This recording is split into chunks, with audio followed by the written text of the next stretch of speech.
Hello दोस्तों, नमस्कार। अभी की सबसे बड़ी खबर आ रही है, जहां पर भारत ही नहीं यूनाइटेड नेशन की आंखों में भी पाकिस्तान ने झोंक दी धूल। जेल में सजा नहीं, मदरसे में मजे कर रहा है हाफिज सईद। जी हां, अभी की सबसे बड़ी एक्सक्लूसिव खबर हम आपको बता रहे हैं, जहां पर हाफिज सईद को लेकर सबसे बड़ा खुलासा हुआ है दोस्तों। साथ ही साथ आपको बताएंगे, खालिस्तानी आतंकी पन्नू की भगवंत मान को जान से मारने की धमकी, कहा 26 जनवरी पर निज्जर की हत्या का लेंगे बदला। जी हाँ दोस्तों, पूरी जानकारी आपको बताएंगे। साथ ही साथ बताएंगे, भगोड़ा जाकिर नाइक ने मलेशिया में उगला पीएम मोदी जी को लेकर जहर, साथ में नरेंद्र मोदी को क्यों दिया बार बार धन्यवाद। साथ ही साथ आपको बताएंगे, अब मालदीव के रास्ते पर चल पड़ा ये देश। दोस्तों, एक से एक बड़ी खबर आपको बताएंगे, बनेगा वीडियो अंत तक। लेकिन खबरों में आगे बढ़ने से पहले, अगर आप भी अपने भारत देश का, भारतीय सेना का दिल से समर्थन करते और मानते हैं कि मोदी है तो हर चीज मुमकिन है, तो इस वीडियो को भी कर दीजिए लाइक, चैनल कर दीजिए सब्सक्राइब, बेल आइकन दबाइए, साथ ही कमेंट बॉक्स में लिख दीजिएगा जय हिंद। जी हाँ, तो चलते हैं पहली और सबसे बड़ी खबर की तरफ, जहां भारत ही नहीं यूनाइटेड नेशन की आंखों में भी पाकिस्तान ने झोंकी धूल। जेल में सजा नहीं, मदरसे में मजे कर रहा है हाफिज सईद। जी हाँ, पाकिस्तान ने दुनिया को बताया है कि आतंकी संगठन जमात उद दावा का चीफ हाफिज सईद पाकिस्तान में 78 साल की सजा काट रहा है। हाल ही में संयुक्त राष्ट्र की ओर से भी कहा गया था कि 7 आतंकी वित्त पोषण मामलों में दोषी ठहराए जाने के बाद हाफिज सईद पाकिस्तान के पंजाब की जेल में बंद है। हाफिज सईद को यूएन और बाकी दुनिया जेल में बंद मान रही है, लेकिन वो बाहर घूम रहा है और मदरसे में युवाओं को पढ़ा भी रहा है। द संडे गार्डियन की एक रिपोर्ट में दावा किया गया है कि सईद खैबर पख्तूनख्वा प्रांत के अकोला खट्टक शहर स्थित इस्लामी मदरसे दारुल उलूम हक्कानिया में युवाओं को लेक्चर देने में काफी समय बिता रहा है। इस मदरसे को जिहाद यूनिवर्सिटी भी कहा जाता है, क्योंकि यहाँ इसी तरह के विचार को बढ़ावा दिया जाता है। हाफिज सईद आधिकारिक तौर पर लाहौर की कोट लखपत सेंट्रल जेल में कैद है। उसे लंबे समय से सार्वजनिक रूप से नहीं देखा गया है। 72 साल के सईद को अप्रैल 2022 के बाद नहीं देखा गया है, जब पाकिस्तान की एक आतंकवाद विरोधी अदालत ने उसे आतंकी वित्त पोषण मामले में सजा सुनाई थी और उसे जेल भेज दिया था। अब उसके अकोरा खट्टक शहर के मदरसे में होने की बात सामने आई है और मदरसे में उसके बयान सुनने वाले एक युवा ने द संडे गार्डियन को बताया कि सईद कम से कम 1 साल से वहां नियमित आ रहा है, यानी वो काफी समय से जेल के बाहर घूम रहा है। ऐसे में सबसे बड़ा खुलासा दोस्तों हमने आपको बताया है हाफिज सईद को लेकर, जिसको पूरा दुनिया मान रही है कि वो 78 साल की सजा जेल में काट रहा है, लेकिन रियलिटी वो है कि वो खुले में मजे से घूम रहा है। जी हाँ दोस्तों, इस पर आपकी जो भी राय हो कमेंट में लिखकर अवश्य बताइएगा। यानी पाकिस्तान का पूरा सपोर्ट है हाफिज सईद को। अगली खबर बता दें, खालिस्तानी आतंकी पन्नू की भगवंत मान को जान से मारने की धमकी, कहा 26 जनवरी पर निज्जर की हत्या का लेंगे बदला। जी हाँ, प्रतिबंधित संगठन सिख फॉर जस्टिस के संस्थापक और अमेरिका में रहने वाले आतंकी गुरपतवंत सिंह पन्नू ने गणतंत्र दिवस पर भारतीय नेताओं को धमकी दी है। पंजाब के मुख्यमंत्री भगवंत मान को खालिस्तानी आतंकवादी गुरपतवंत सिंह पन्नू ने जान से मारने की धमकी दी है। पंजाब के शीर्ष पुलिस अधिकारी गौरव यादव ने गैंगस्टरों के खिलाफ राज्य पुलिस की जीरो टॉलरेंस नीति पर जोर डालते हुए ऐसी किसी भी साजिश में शामिल लोगों पर कड़ी कार्रवाई की बात कही है। सोशल मीडिया पर ऐसी तस्वीरें वायरल है जिनमें पन्नू एक खालिस्तानी नक्शे के साथ खड़ा है और इसमें 26 जनवरी को गणतंत्र दिवस परेड से पहले हमले की बात लिखी है। इसमें दावा किया गया है कि हरदीप सिंह निज्जर की मौत का बदला लेना है। निज्जर की पिछले साल 18 जून को कनाडा में हत्या कर दी गई थी। अमेरिकी और कनाडाई नागरिक पन्नू के बारे में बीते साल अमेरिका का दावा किया था कि उसकी हत्या कराने के लिए भारतीय एजेंसियों ने निखिल गुप्ता नाम के शख्स को बुलाया था। अब ऐसे में दोस्तों, आतंकी खालिस्तानी गुरपतवंत सिंह पन्नू ने जिस प्रकार से नेताओं को मारने की धमकी दी है, खास करके मुख्यमंत्री भगवंत मान को खाने की धमकी दी, इस पर आपकी जो भी राय हो दोस्तों कमेंट में लिखकर अवश्य बताइएगा। अगली खबर बता दें, भगोड़े जाकिर नाइक ने मलेशिया में उगला जहर, पीएम नरेंद्र मोदी को क्यों दिया बार बार धन्यवाद। बता दें, भारत में कई गंभीर मामलों में आरोपी और घोषित भगोड़े जाकिर नाइक ने भारत के प्रधानमंत्री नरेंद्र मोदी को धन्यवाद कहा है। मलेशिया में रह रहे इस्लामिक उपदेशक जाकिर नाइक ने कहा है कि वो भारत से आने के बाद और ज्यादा मशहूर हो गए हैं। इसकी एक बड़ी वजह भारत की सरकार और प्रधानमंत्री नरेंद्र मोदी है, जो बार बार अपने भाषणों में मेरा नाम लेते हैं। वो इस बात के लिए नरेंद्र मोदी को शुक्रिया अदा कहते हैं कि क्योंकि इससे उनके सुनने वालों की तादाद बढ़ी है। बीते चुनाव में एक भाषण में नरेंद्र मोदी ने 2 मिनट में 7 बार मेरा नाम लिया। मैं दुनिया के इतने बड़े देश के प्रधानमंत्री के मुंह से बार बार अपना नाम सुनकर बहुत खुशी महसूस करता हूँ। ये मेरे लिए गर्व की बात है। हुदा टीवी पर जाकिर नाइक ने कहा कि मैंने सपने में भी नहीं सोचा था कि मेरे ऊपर आतंकवाद के आरोप लगा दिए जाएंगे। मेरे ऊपर ये इल्जाम लगा दिए गए तो मैंने पैगंबर का रास्ता अपनाते हुए हिजरत की और मलेशिया और आ गया। भारत सरकार और नरेंद्र मोदी को लगा था कि वो मुझे मजहब पर बात करने से रोक देंगे, लेकिन इसका उल्टा हुआ है। 2016 में भारत छोड़ने के बाद 7.5 साल में यूट्यूब हो या दूसरा प्लेटफॉर्म, मेरे सुनने वालों की तादाद कई गुना बढ़ गई है। दुनिया के कई देश मुझे बुलाते हैं और आज कई देशों के प्रमुखों से मेरे अच्छे ताल्लुक हैं। इसके लिए तो मुझे नरेंद्र मोदी को ही शुक्रिया कहना चाहिए। जाकिर नाइक ने दावा किया कि भारत के मुसलमान एक डर में जी रहे हैं, लेकिन उनको डरने की जरूरत नहीं है। ये बात सही है कि उनको कई तरह की दिक्कतों का सामना करना पड़ रहा है, लेकिन इससे घबराकर चुप नहीं हो जाना है। अपने दीन के लिए अपने लिए बोलते रहना है। सभी को मुझे देखना चाहिए कि कैसे मेरे ऊपर केस लगाए गए, लेकिन मैं आज ज्यादा हौसले से अपनी बात रख रहा हूँ। जी हाँ, यानी कि दोस्तों भारत से यह भगोड़ा जाकिर नाइक विदेशों में जाकर के भारत को लेकर जहर उगल रहा है। दोस्तों भारत के मुस्लिम समुदाय को भड़काने की कोशिश कर रहा है और पूरी दुनिया को ये झूठ बताने की कोशिश कर रहा है कि भारत में अल्पसंख्यक सुरक्षित नहीं है, और साथ ही साथ पीएम नरेंद्र मोदी को बार बार धन्यवाद दे रहा है कि पीएम मोदी जी उसका नाम ले रहे हैं। इस पर आपकी जो भी राय हो दोस्तों कमेंट में लिखकर अवश्य बताइएगा, आपकी क्या राय होगी इस भगोड़े जाकिर नाइक को लेकर। अगली खबर बता दें, मालदीव के रास्ते पर बांग्लादेश, देश की सबसे बड़ी विपक्षी पार्टी बीएनपी ने इंडिया आउट कैंपेन की शुरुआत की है। जी हाँ दोस्तों, बांग्लादेश की सबसे बड़ी विपक्षी पार्टी बांग्लादेश नेशनलिस्ट पार्टी यानी बीएनपी ने मालदीव के तर्ज पर इंडिया आउट ऑपरेशन शुरू किया है। इससे पहले मालदीव के नवनिर्वाचित राष्ट्रपति मोहम्मद मुइजू ने अपने चुनावी प्रचार में इंडिया आउट ऑपरेशन की शुरुआत की थी। इसकी मदद से मोहम्मद मुइजू ने भारत समर्थक इब्राहिम मोहम्मद सोली को चुनाव में हरा दिया था।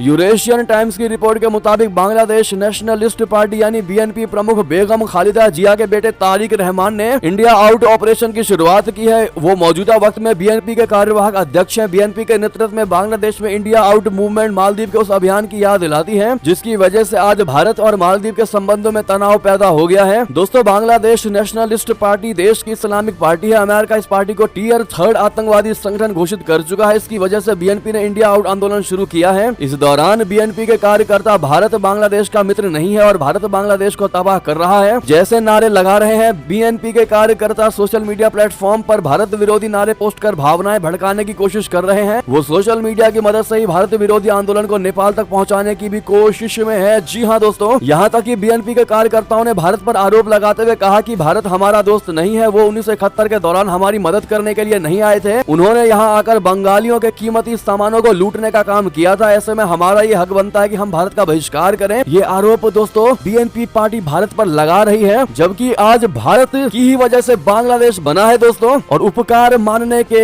बजाय ये लोग भारत पर ही इल्जाम लगा रहे हैं। ऐसे में बीएनपी पार्टी को लेकर आपकी जो भी राय होने वाली हो कमेंट में लिखकर अवश्य बताइएगा, और मेरा भारत महान कहना तो बिल्कुल मत भूलिएगा। साथ ही साथ अगली खबर की बात करें, जहां कंगाल पाकिस्तान की फिर मदद करेगा यूएई, $2 अरब का कर्ज देने की संभावना, विदेश मंत्रालय का बड़ा दावा। जी हां, पाकिस्तान बीते कई सालों से आर्थिक तंगी से गुजर रहा है। इस दौरान पाकिस्तान ने आईएमएफ से लेकर अपने कई मित्र देशों से मदद मांगी है। हालांकि इसी बीच सूत्रों के हवाले से एक खबर आई है कि पाकिस्तान के अंतरिम प्रधानमंत्री अनवर उल हक काकर ने यूएई से मदद की गुहार लगाई है। पाकिस्तानी न्यूज वेबसाइट एरी की रिपोर्ट के मुताबिक संयुक्त अरब अमीरात द्वारा पाकिस्तान को 1 साल के लिए $2 अरब का कर्ज देने की संभावना है। इसके लिए देश के कार्यवाहक प्रधानमंत्री अनवर उल हक काकर ने यूएई के राष्ट्रपति शेख मोहम्मद बिन जायद अल नहयान को लेटर लिखकर कर्ज की अपील की है। अगली खबर बता दें, भारत को धमकाने के लिए मुइजू ने तुर्की से की यूक्रेन वाली घातक ड्रोन की डील, पाकिस्तान की राह पर है क्या मालदीव। बता दें, भारतीय सेना को जाने का आदेश देने के बाद अब मालदीव की मोहम्मद मुइजू सरकार एक के बाद एक भारत विरोधी देशों के साथ अपने रिश्ते मजबूत करने में जुट गई है। चीन के साथ कई समझौते करने के बाद मुइजू सरकार अब तुर्की के साथ घातक ड्रोन समझौता कर रही है। मुइजू सरकार ने तुर्की की कंपनी बाइकर के साथ $3 करोड़ 70 लाख